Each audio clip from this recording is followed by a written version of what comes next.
자, 국회는 오늘부터 사흘에 걸쳐 대정부 질문을 진행합니다. 새 정부 초기 9개월째 성과를 부각하려는 여당과 정책적 빈틈을 파고들려는 야당의 공세가 치열할 것으로 보이는데요. 설 연휴 직전인 만큼 밥상머리 민심을 의식한 여론전 또한 주목됩니다. 정치직설 배정호 한국정치평론가협회장, 정연국 전 청와대 대변인과 함께 전국 현안 살펴보겠습니다. 안녕하십니까? 안녕하세요. 네, 안녕하세요. 자, 지난주부터 2월 임시국회가 시작이 됐고요. 오늘부터 사흘 동안 대정부 질문이 이제 시작이 되는데 오늘은 정치외교 통일 안보 분야 대정부 질문을 이제 2시부터 진행할 예정입니다. 아무래도 이번 주말부터 이제 이어지는 설 연휴 아니겠습니까? 그래서 설 연휴의 어떤 민심을 의식한 여야의 어떤 대격돌이 예상된다 이렇게 볼 수 있을 것 같은데 어떤 부분에 좀 초점을 맞출까요? 네, 일단 여당은 이재명 정부 8개월 됐는데 집권한 지 굉장히 잘했다라는 쪽에 집중적으로 부각시킬 것 같고요. 반면에 국민의힘 야당은 굉장히 못했다 이렇게 주장을 할 것 같아요. 그래서 이제 국민들 입장에서 보면 이제 상반된 여야의 주장을 좀 봐야 되겠는데 일단 여당에서는 이재명 대통령이 그럼 뭘 잘했느냐? 에이펙 정상회담도 굉장히 잘했고 대표적으로 이제 코스피 주가 지수가 5천을 사상 처음으로 돌파를 했지 않습니까? 그래서 이 부분이 굉장히 잘했다. 그리고 또 행정통합 추진도 지금 굉장히 잘하고 있다. 이렇게 얘기를 할 것 같아요. 그러면서 지금 트럼프 미국 대통령이 다시 상호관세, 품목관세를 15%에서 25%로 재인상하겠다. 라고 밝혔기 때문에 국민의힘은 이제 국회 비준 그만 주장하고 다행히도 이제 대미투자특별법에 협조하겠다고 했어요. 그래서 빨리 처리하자라는 이제 그런 주장을 할 것 같고요. 그리고 동시에 최근에 이제 곽상도 전 의원이 50억 대장동 뇌물 사건 관련해서 1심에서 무죄 판결을 받았잖아요. 그래서 사법 개혁이 좀 필요하다라는 얘기를 할 것 같습니다. 반면에 이제 국민의힘 같은 경우는 최근에 상호관세 포함해서 굉장히 좀 이 협상이 좀 불확실하다라는 부분을 좀 집중 추궁할 것 같고요. 환율이라든지 이런 부분 또 그리고 부동산 문제와 관련해서 이재명 대통령이 지금 대국민 협박을 하고 있다. 편가르기를 하고 있다라는 이제 공세를 펼칠 것 같고 또 늘 주장한 것이 이제 쌍특검 얘기를 할 것 같은데 최근에 이제 리얼미터 여론조사가 있었는데 이재명 대통령의 지지율이 오히려 올랐고 그리고 국민의힘하고 민주당의 당 지지율 격차가 오히려 벌어졌기 때문에 좀 어떤 주장이 설득력이 있을지 지켜봐야 되겠습니다. 정영국 대변인께서 어떤 부분이 좀 관전 포인트라고 보십니까? 국민의 입장에서는 짚어봐야 될 게 너무 많죠. 너무 많은데 가장 최근의 일들로 보면은 김민석 총리에 대한 질타가 상당히 있지 않을까 싶습니다. 김민석 총리 최근에 워싱턴 갔지 않습니까? 워싱턴 갔다 온 다음 날 트럼프 대통령이 관세를 갖다 25% 인상 발표를 했는데 그걸 왜 그런 분위기를 몰랐을까 하는 부분이 굉장히 아쉬운 부분이잖아요. 그리고 거기에다가 또 지금 쿠팡 청문회를 한다는 것 아니겠습니까? 미 의회에서 쿠팡 청문회를 한다는데 그런 분위기가 형성이 돼 있었을 것이란 말이에요. 김민석 총리 갔을 때 그런 분위기를 전혀 감지하지 못하고 돌아왔는데 사진만 찍고 돌아왔다는 얘기밖에 더 되겠습니까? 그런 부분에 대한 질타가 분명히 있어야 될 것이고 또 그 이후에 이 쿠팡 청문회를 비롯해서 관세와 관련해서 우리 장관들 줄줄이 워싱턴 방문했잖아요. 근데 모두 빈손으로 돌아왔습니다. 이게 정보력이 완전히 바닥난 거예요. 그러니까 외교력과 협상력이 없는 거예요. 그러니까 정보력도 없고 협상력도 없고 이런 상황이면은 우리 정부가 그러면 앞으로 외교 전략에 있어서 어떤 스탠스를 취해야 될 것이냐, 믿을 수 있느냐, 외교에서 우리 국민들이 우리 정부가 대외 외교 능력이 이렇게 무능하다 그러면은 어떻게 믿겠느냐 하는 부분에 대해서는 국무총리를 비롯해서 장관들에게 따끔하게 지적을 하지 않을 수 없을 것입니다. 알겠습니다. 자, 오늘부터 예전 대정부 질문 2시부터 국회 방송을 통해 생중계되니까 지켜보시면 될 것 같고요. 자, 민주당 내 상황을 좀 살펴볼까요? 지금 작년까지 3대 특검 활동 시한이 종료가 됐고 이제 미진한 부분을 이제 수사하자고 해서 2차 종합특검이 출범을 했는데 그 특검 후보로 추천됐던 지금 한 사람이 이제 지명이 됐는데 조국 혁신당에서 추천한 분이 됐죠. 그런데 이제 민주당에서 이제 추천한 인사를 놓고 내부에서 상당히 지금 갈등 양상이 전개되고 있는데 김성태 전 쌍방울 회장 변호인을 맡았던 변호사라고 해요. 김성태 전 회장은 이재명 대통령에게 좀 불리한 진술을 했던 그런 분인데 이분을 이제 변호했던 인사를 민주당에서 이제 추천을 해서 이재명 대통령도 상당히 불쾌했다 이런 이제 전언인데 이 상황은 또 어떻게 좀 봐야 될까요? 네, 이거는 좀 상당히 심각한 네. 사건이다 이렇게 얘기할 수밖에 없겠습니다. 그 이유는 이제 통상적으로 민주당하고 조국혁신당이 특검 후보를 추천하면 네. 대통령께서 당연히 민주당이 추천한 그런 특검 후보를 선택하는 게 맞는데 네. 오히려 이제 민주당이 추천한 특검 후보를 배제하고 조국혁신당의 특검 후보를 선택을 했단 말이에요. 글쎄요. 이것 자체가 굉장히 예외적이고 있을 수 없는 일인데 그럼 이제 그 이유가 중요한데 민주당에서 추천한 특검 후보가 앵커께서 말씀하신 대로 지금 뭐 쌍방울 김성태 전 회장을 포함한 이 쌍방울 측의 변호인단에 소속한 인물이에요. 그러면은 이 김성태 쌍방울 전 회장은 어떤 인물이냐? 예. 800만 불을 북한에 송금했지 않습니까? 예. 그런데 당초의 검찰 진술 초기에는 대북 투자였다라고 했는데 검찰 수사가 계속 압박이 되면서 이재명 당시 경기도지사의 대북 방북 비용을 대납한 거다. 네. 그러니까 이걸 근거로 해서 검찰은 이재명 대통령을 제3자 뇌물죄로 기소를 했단 말이에요. 네. 그래서 이재명 대통령 측은 이것은 검찰의 이재명 죽이기 조작 수사다, 예. 조작 기소다라고 지금 반발하고 있는 상황인데 거기에 연관된 변호인을 추천했기 때문에 이재명 대통령 또 청와대 입장에서는 이거 뭐야 이재명 대통령 죽이기 아니냐 이렇게 의심을 하고 있는 것 같아요. 그렇게 보도가 되고 있고 예. 그럼 이제 어떻게 해서 이런 사람이 추천이 됐느냐 보니까 절차가 굉장히 잘못된 거예요. 어떤 절차를 거쳤냐면 이성윤 최고위원이 이제 중앙지검장 때 반부패 수장을 했기 때문에 그 사단의 핵심 인물이니까 추천했다는 거예요. 네. 그러면 또 이성윤은 누구냐? 지금 정청래 대표의 오른팔이거든요. 네. 그러면 정청래 대표가 이재명 죽이기 연장선상에 있는 것 아니냐? 그러면서 절차를 전혀 거치지 않았거든요.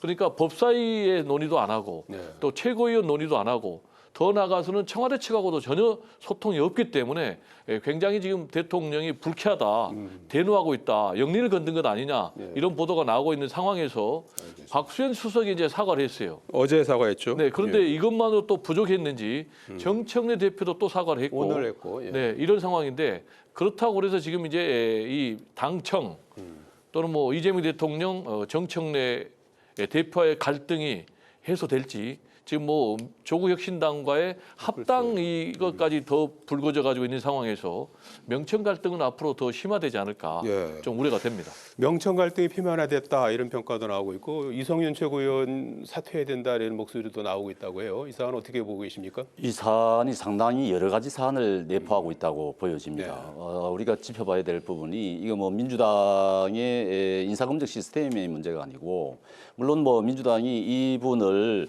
뭐 모르고 이런 사람인지를 모르고 추천했다 그러면 문제겠지만 알고 추천했다 그러면 대통령을 무시하는 것이나 마찬가지잖아요. 그런데다가 대통령이 그렇다고 해서 두 사람의 후보자와 올라왔는데 그러면은 이 특검 후보자를 능력이라든가 공정성이라든가 이런 부분을 두고 임명을 한 것이 아니고 예. 자식이 이해관계가 얽혀 있는 상황에서 이해관계가 더 우선이 돼서 임명했다는 것밖에 되지 않잖아요. 그런 걸 인정하는 꼴이 되지 않습니까?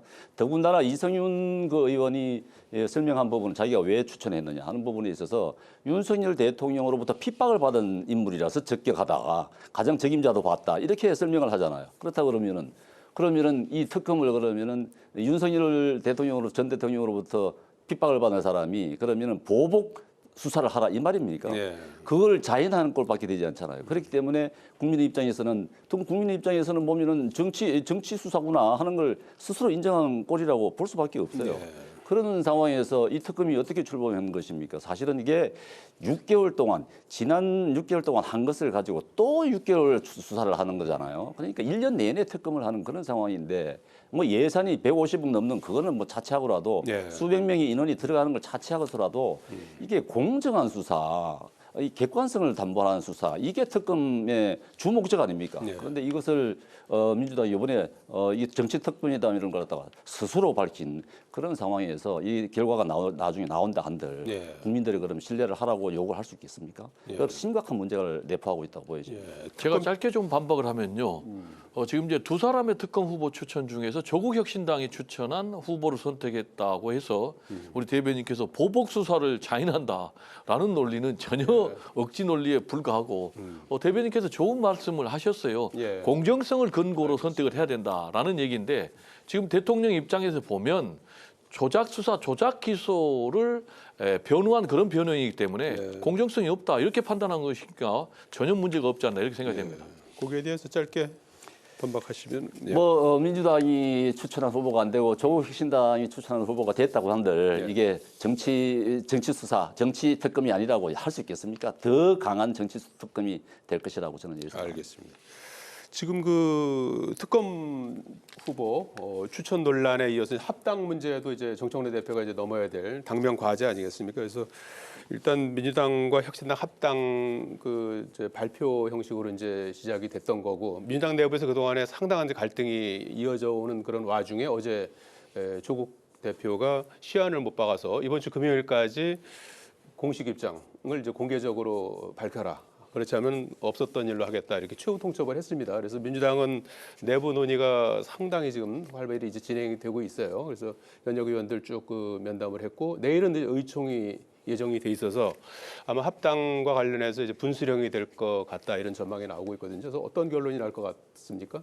내일 의총이요? 네, 아니요. 이 사안이 어떻게 이제 흘러갈 걸로 보시는지. 네, 일단 결론적으로 얘기하면 조국혁신당과 민주당의 합당 추진은 사실상 좀 어려워 보인다. 그래서 지방선거 전에는 합당하기는 좀 어렵고 지방선거 이후에 적절한 시점에는 합당할 가능성이 굉장히 높다 이렇게 봅니다. 일단 제가 이번 지방선거 전에 합당이 좀 어려워 보인다라고 말씀드리는 이유는 지금 이재명 대통령을 지지하는 친명 측에서는 지방선거 전에 합당은 굉장히 잘못된 거다라고 강력하게 반발을 하고 있는 그런 상황이에요.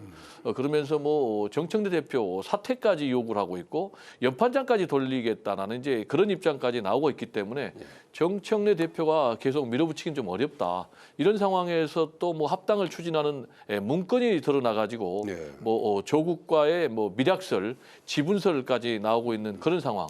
그러다 보니까 정청래 대표가 결국은 내일 의총에서 최종적으로 의견을 듣고 그리고 최고위에서 결정을 하겠지만 의총은 기본적으로 친청보다는 친명이 더 수가 훨씬 많습니다. 그럼 과반 이상이 반대를 한다면 제가 볼 땐 정청래 대표는 추진하기 어렵고요.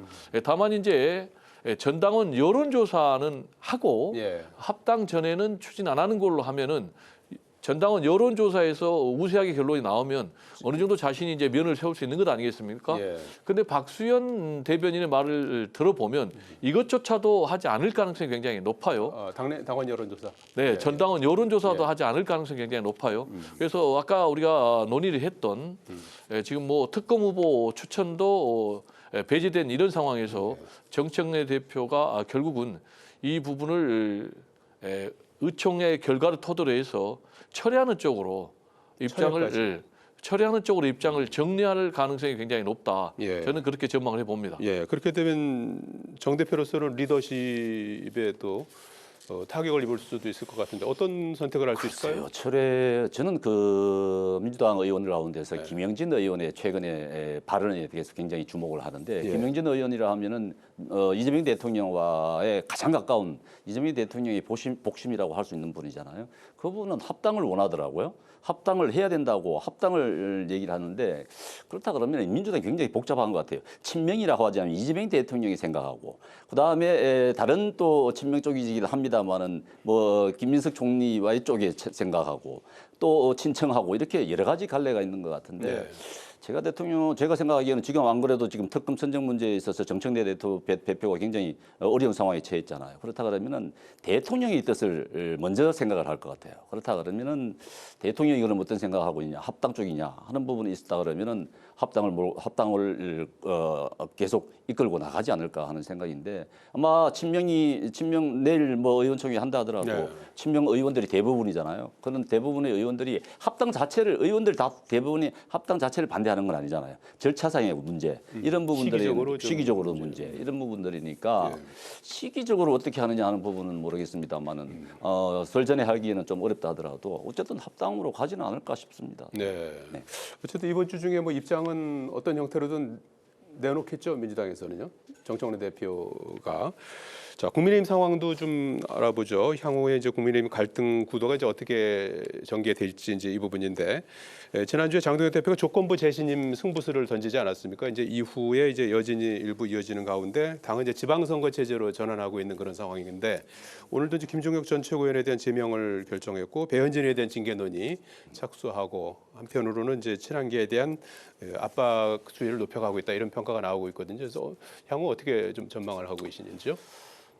지금 참 걱정이 됩니다만은 어제 한동훈 전 대표 같은 경우 어디 콘서트 있었잖아요. 거기에서 이제 본인의 가족 관계에 대해서 사과를 했어요. 예. 그렇게 그런 사과를 갖다가 그 전에 좀 일찍 했더라면 이런 상황까지 안 왔을 것 같다. 지난번 본인의 사과를 했을 때도 가족 관계 얘기를 없이 사과를 했기 때문에 그게 좀 논란이 되고 했었는데 그게 좀 일찍이 좀 처리를 했다 그러면은 이런 상황까지 안 왔을 텐데 하는 아쉬움이 굉장히 지금도 있습니다. 그렇지만은 이제 오늘 김종혁 전 최고의 이제 제명까지 이제 한동훈 계가 이제 좀 밀려나는 그런 상황이지 않습니까? 어쨌든 지금 국민의힘 입장에서는 당의 입장에서는 앞으로 나아갈 수밖에 없어요.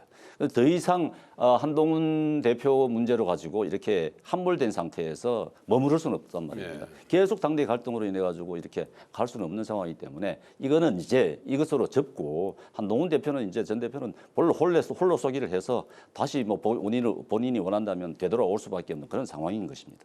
이것은 이제 더 이상 이 부분에 대한 왈가왈부할 것이 아니고 이제 어떻게 국민들한테 그러면은 한동훈 대표계를 빼낸 그 부분을 빠진 부분을 어떻게 채워 넣을 것이냐.